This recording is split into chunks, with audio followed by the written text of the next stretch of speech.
Well, I've got to go back a couple years when I became the wing commander down at Laughlin, and that's really where things started for me. The stress of the job, and then more importantly, the number of folks that I lost in my time as a wing commander. I didn't deal with it in a healthy manner. I bottled it up, and I was able to get it under control at times, but the anxiety, the stress, kept growing and kept growing. And just a couple months ago, I lost a member of Air Command and Staff College to suicide. And that event, coupled with several other things, started me down that path again. And what most people don't know, as I go back to my conversation, my time as a wing commander, I almost took my own life in January of 2020 because of the stress and the anxiety. We talk a lot about this in the Air Force. We talk about the resiliency and how we can identify the signs. And I will tell you that there are many folks that were like me that are dealing with these kind of things that you don't see the signs on. And like I said, January of 2020, I almost took my own life, and not even my wife knew about it until 2 months ago. And so if I can hide it from my wife of 20 years, I can hide it from you.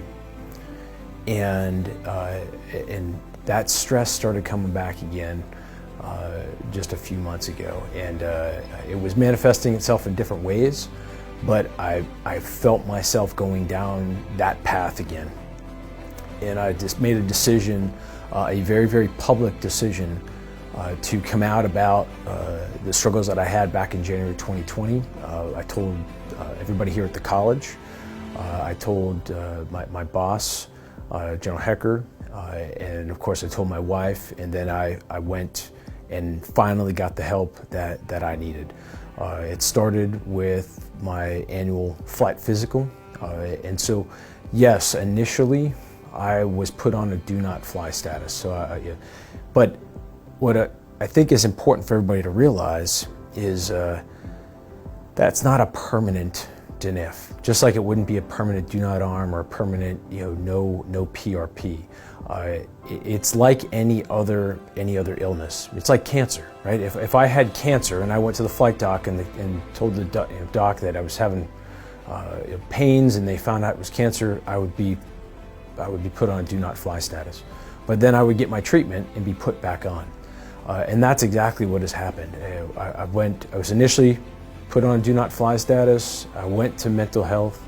I got the help that I needed, and now I'm back on flying status. And that's, I think it's important that folks that are in my situation, that we tell those stories, because there is, like you mentioned, that stigma that going to mental health will end your career. And I think it's important to realize that as I've come forward, I'm still the Commandant of Air Command and Staff College. I'm back on flying status. There's been no negative repercussions to my career of going to mental health. Now, my conversations with my docs is there are a lot of folks that can help somebody who is in my situation. Chaplains, military family life counselor, Military One Source offers free counseling with folks that are downtown, where that doesn't go into somebody's medical records. And then of course you do have mental health. And what I think is important for folks to realize is that we would have no problem empathizing or sympathizing with somebody who has cancer. And like any other organ in the body, the brain can get sick. And when it does, going and getting help is important. And we want to encourage people to do that as early as possible, because those early interventions, those early treatment can help prevent somebody from going down a path that possibly is irrecoverable, right? If you take your own life, there's no coming back from that. And if the techniques that they use are incredibly simple, but they're incredibly impactful.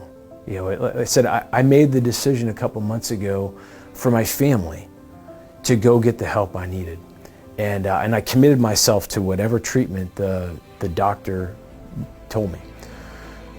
The interesting thing about it was when she was first giving me the techniques, I've even told her this, is I thought she was crazy. I said, these things can't work. How they're so simple, but how could, but I said, you know what? I'm going to do exactly what she said. And I followed her orders to a T. And I'm telling you, they are incredibly impactful. I have never felt better in my life. And the one thing that I tell all my students, because I am following up with them, because I get a lot of questions, did coming out negatively impact your career? And I told them no. More importantly, I wish I had done this 10 years ago. I wish I had done this 20 years ago, to go talk to somebody and get that kind of help. There's a stigma. It's not deserved anymore. The only way that we're going to change the stigma, the only way that we're going to be able to encourage folks to go get the help they need, is when folks like me do go get the help and then come forward and tell their story. So that's why I'm telling my story, because in the last 2.5 years that I've been in a wing command position, I've lost either 6 people, whether directly for me or family members of somebody who worked directly for me, to suicide. And I just want to save one more person. And if telling my story will do that, then that's the most impactful thing I'll do in my career in the military.